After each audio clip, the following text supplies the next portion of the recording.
মশলায় একদম সিম্পল একটা খাবার খেলে যেন আমরা খুব বেশি তৃপ্তি পাই। চলো আজকে রেসিপিটা শুরু করা যাক। আর রেসিপিটা যদি ভালো লাগে তাহলে একটা লাইক, কমেন্ট, শেয়ার আর ফলো করে দিও। আজকে করব ডাঁটা আর আলু দিয়ে রুই মাছের ঝোল। এই ডাঁটাগুলো দিয়েই কিন্তু মাছের ঝোলটা খুব ভালো লাগে খেতে।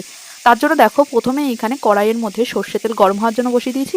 আর রুই মাছগুলোকে নুন আর হলুদ দিয়ে ভালো করে মাখিয়ে তেলের মধ্যে দিয়ে দিয়েছে। এবার দু পিঠ লাল হয়ে যাওয়া পর্যন্ত খুব ভালো করে ভেজে নেব।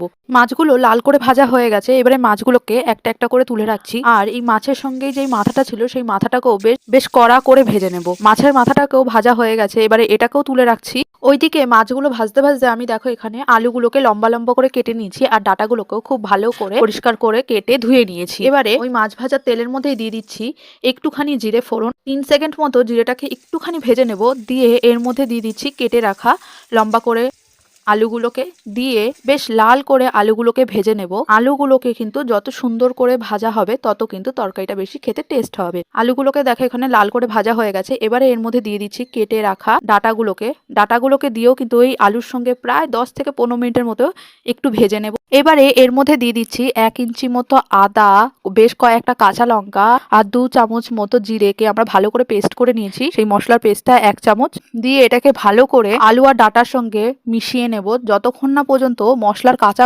গন্ধটা যাচ্ছে ততক্ষণ পর্যন্ত কিন্তু এর সঙ্গে ভালো করে মিশিয়ে নেব। মশলার কাঁচা গন্ধটা চলে গেলে এবারে এর মধ্যে দিয়ে দিচ্ছি পরিমাণ মতো নুন আর 1 চামচ মতো হলুদ গুঁড়ো দিয়ে এটাকে ভালো করে এর সঙ্গে মিশিয়ে নিচ্ছি।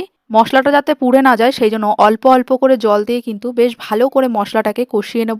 গ্যাসের ফ্লেমটাকে মিডিয়াম করে কিন্তু আমরা মশলাটাকে বেশ অনেকক্ষণ সময় নিয়ে কষিয়ে নিয়েছি দেখো। এবারে এর মধ্যে দিয়ে দিচ্ছি পরিমাণ মতো জল। এখানে যে যেরকম তোমরা ঝোল খাবে সেই অনুযায়ী জলটা দেবে। জলটাকে দিয়ে এর সঙ্গে ভালো করে মিশিয়ে নেব। আর গ্যাসের ফ্লেমটাকে লো করে এবারে ঢাকনা দিয়ে ঢেকে দেবো যতক্ষণ না আলু আর ডাঁটাটা খুব ভালোভাবে সেদ্ধ হয়ে যায়। কিছুক্ষণ পর দেখো কিছু টাইম আমরা এটাকে ঢাকনা দিয়ে ঢেকে রেখেছিলাম।